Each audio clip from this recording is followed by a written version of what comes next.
Hello folks. Welcome to week 22. I hope you guys had a great weekend and are enjoying the snow.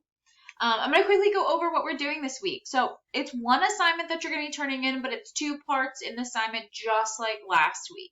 You can see there are a couple other documents in Schoology for you. One is the System Thinking PowerPoint, and that just goes over, and you'll be accessing it at some point. That just goes over a bunch of different brainstorming methods and ways to keep your thoughts organized, and you'll be using them hopefully. We've got a headphone disassembly.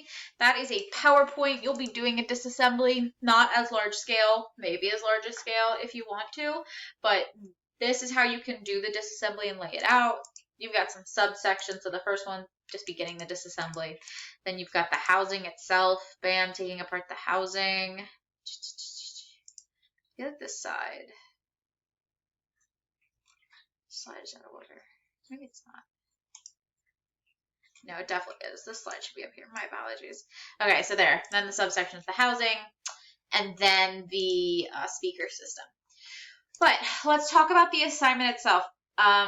You're going to be using these documents. They are linked in the assignment, which is 2.2.4 Structural Analysis and Product Disassembly.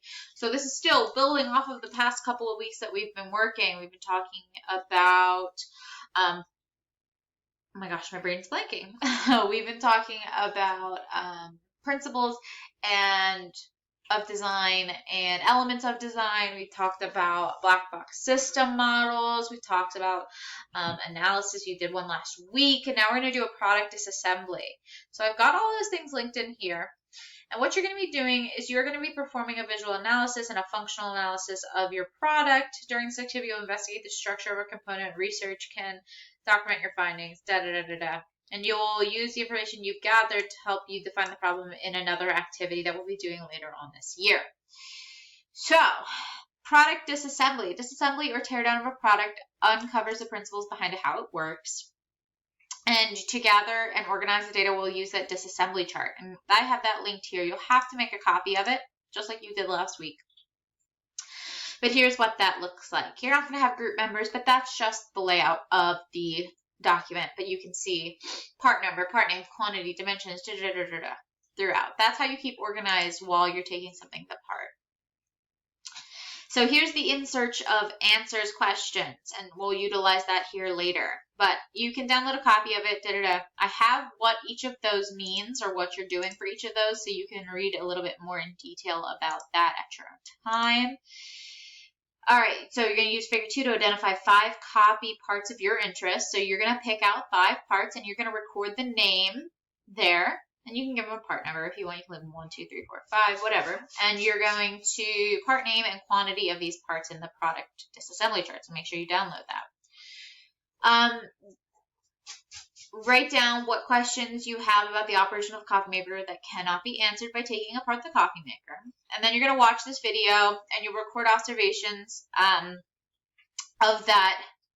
Record observations on the product disassembly chart for the selected parts. And you're going to address the in search of answers questions. So right up here. Review the sketch, love it, and then you're going to study the components that were used in the construction of the coffee maker in figure 2 and the coffee maker disassembly video. Answer these questions. And then you're going to call in your hypothesis from the last week of how did your hypothesis compare to the actual operation of the coffee maker. Finally, it's your turn. You are going to do this at home. You're going to take something simple. Honestly, I have a list of things: pen, mechanical pencil, old computer mouse. These are all very simple things you can take apart. Please always ask your parents for permission first. But if I were to grab a pen, I feel like a pen is a very simple thing you can take apart. We've got the housing, we've got the pen itself, you've got the tip, you've got the clicker, you've got the ink cartridge, you've got the spring. So I can take this all apart, and hopefully I can take this apart too. But anyway, you're going to take these individual things apart, if I choose a pen, whatever pen you have at home, and you're going to work your way through this. So you're going to disassemble the product. You're going to create an annotated pictorial sketch. So You can do this as either sketches or photos. So if you look at my headphone disassembly, you can do it as a PowerPoint and take pictures and then talk about it on the side. So that way you don't have to sketch it if you don't want to. Let me go back to the assignment. We're not going to do this. So there are some steps we're not going to do. For example, we're not going to carefully observe and measure each part. You don't have the ability, you don't have a dial caliper at home to measure these things. You don't have something to take the weight of these things. Create annotated isometric sketch of each part. We'll talk about that more in class. And then you're just going to finish the last two. And then don't forget to insert a picture of your product disassembly chart. I need to see a picture of that because you'll be filling it out as you go. But that is what you're working on this week. We'll go over it more in class. But if you have any questions, obviously feel free to message me. And I will see you guys later. Have a great rest of your day.